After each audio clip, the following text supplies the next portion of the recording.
प्यारे बच्चों, dipole moment और टॉर्क के ऊपर लास्ट क्वेश्चन है प्रॉब्लम फॉर प्रैक्टिस का। ऐसा लग रहा आप लोग बुक सॉल्व करवा रहे हो। 12th की एक क्लास चल रही है, न्यूमेरिकल चल रहे हैं इलेक्ट्रिक चार्जेस एंड फील्ड के।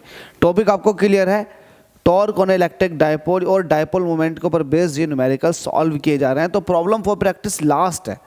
अगर आप लोगों को डाउट है किसी भी क्वेश्चन के अंदर इलेक्ट्रिक चार्जेस एंड फील्ड के या फिर किसी भी चैप्टर के, तो आप सर्च कर सकते हैं क्वेश्चन को और लास्ट में बोल दें प्रिपरेशन अड्डा अकेडमी की, या फिर आप प्लेलिस्ट में जाकर के आप देख सकते हैं। बहुत सारी प्लेलिस्ट बन रही हैं, हर एक चैप्टर की अपनी एक प्लेलिस्ट है, तो आप जाकर के सारी प्लेलिस्ट सॉल्व कर सकते हैं। न्यूमेरिकल आपको मिल जाएंगे भरपूर। इस क्वेश्चन को देखते हैं। हमसे कह रहा है calculate the field due to an electric dipole. एक इलेक्ट्रिक डायपोल है, उसकी वजह से आपको फील्ड बतानी है और डायपोल की जो लेंथ है वो 10 सेंटीमीटर दे रखी है। बिल्कुल सही है, अच्छा है, ज़बरदस्त। आपके पास इलेक्ट्रिक डायपोल है, उसके बीच का जो गैप है 10 सेंटीमीटर ये दिया हुआ है। हमसे कह रहा है ये डायपोल जो है कंसिस्ट करता है चार्जेस को जिसकी वैल्यू इतनी है। ठीक है, आपके पास लेट अस सपोज कि ये दो चार्ज हैं, एक होगा +100 माइक्रोकुलाम और दूसरा होगा -100 माइक्रोकुलाम। इसको सही करके देखोगे तो ये हो जाएगा 10⁻⁻⁴ कुलाम और ये हो जाएगा 10⁻⁻⁴ कुलाम अगेन, लेकिन ये माइनस का होगा, ये प्लस का होगा। इसको ऐसा करके दिखा सकते हो। इन दोनों चार्जेस के बीच का जो गैप है इसको आप 2a कहते हो, जिसकी वैल्यू यहाँ पर दी हुई है 10 सेंटीमीटर। हम लिख देंगे इसको 10 सेंटीमीटर। आपसे कहना क्या चाह रहा है? हमसे कह रहा है आपको इंटेंसिटी ऑफ इलेक्ट्रिक फील्ड बतानी है at a point 20 centimetre from each charge. आपसे इंटेंसिटी ऑफ इलेक्ट्रिक फील्ड पूछ रहा है हर एक चार्ज से 20 सेंटीमीटर के डिस्टेंस पर। तो लेट अस सपोज कि इस चार्ज से 20 सेंटीमीटर की डिस्टेंस ये हुई, तो ये 20 सेंटीमीटर के डिस्टेंस पर है पी पॉइंट।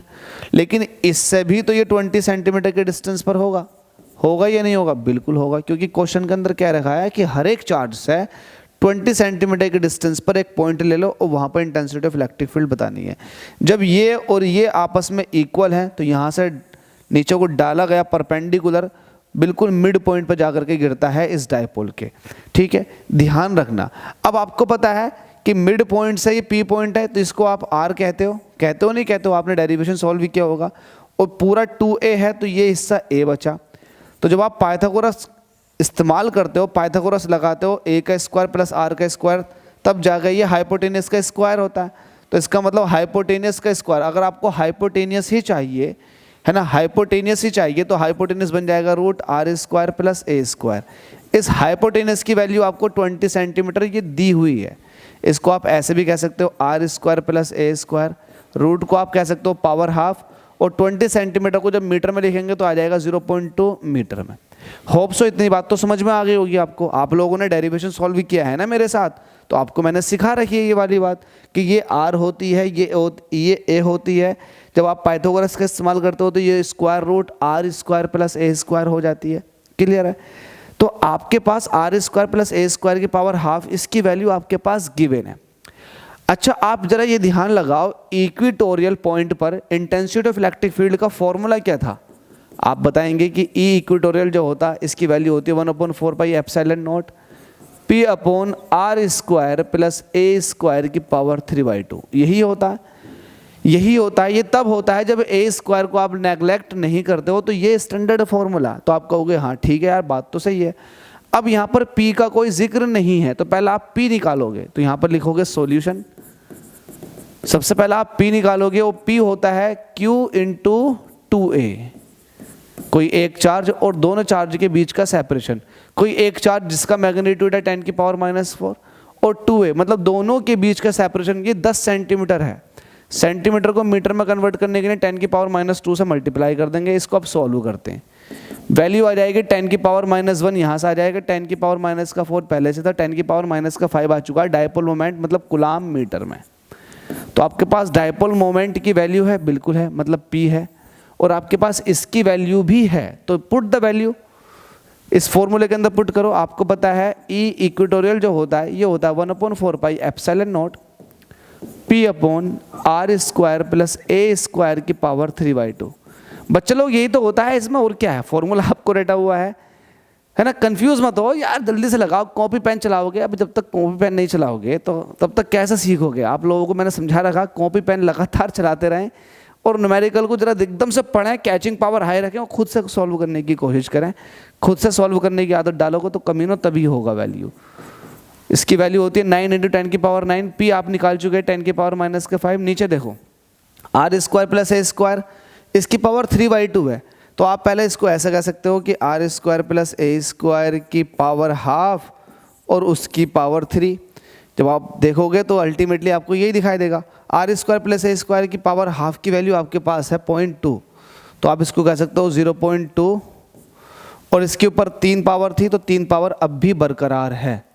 ठीक है भाई, आगे सॉल्व कर लेते हैं। लगभग आप आंसर की तरफ पहुंच चुके हो। जरा पावर मैनेज करो, न्यूमेरिकल तो ये 9 ही रहेगा। पावर मैनेज करो, 10 की पावर प्लस के 9, 10 की पावर माइनस का 4, तो 10 की पावर प्लस का 4 रह जाएगा। 0.2 इसको कह सकते हो आप 0.2 × 0.2 × 0.2, 3 बार कह सकते हो। पॉइंट हटाओगे, पॉइंट हटाओगे, पॉइंट हटाओगे तो ऊपर 10 की पावर 3 हो जाएगा। एक पॉइंट हटाओगे 10, एक पॉइंट हटाओगे फिर से 10, एक पॉइंट हटाओगे फिर से 10, तो 10 की 10 से 10, जब फिर 10 की 10 से मल्टीप्लाई करोगे तो 10 की पावर 3 आ जाएगा। कोई दिक्कत नहीं है इसमें। वैल्यू को सॉल्व करो, 9/8 हो जाएगा। 9/8 × 10 की पावर प्लस का 3 प्लस का 4 प्लस का 7 हो जाएगा। जब 9 को डिवाइड करोगे 8 से तो वैल्यू आएगी 1.125, और 10 की पावर प्लस का 7 ऐसे रहेगा न्यूटन पर कूलाम। तो यही आपसे पूछा था कि इंटेंसिटी ऑफ इलेक्ट्रिक फील्ड बता दें मेरे बच्चे, तो ये आ जाएगी वैल्यू 1.125 × 10 की पावर 7 न्यूटन पर कूलाम। क्या उम्मीद करता हूँ समझ में आ गया। ये उम्मीद कर सकता हूँ आप लोगों से कि आपके ये न्यूमेरिकल समझ में आ गया होगा। सर्च करते हुए यहाँ तक पहुँचे हो, न्यूमेरिकल समझ में आ भी गया, तो वीडियो को अपने दोस्तों के साथ शेयर क्यों नहीं करते। क्या उसका डाउट नहीं है कि आप नहीं चाहते कि उसकी भी तरक्की हो।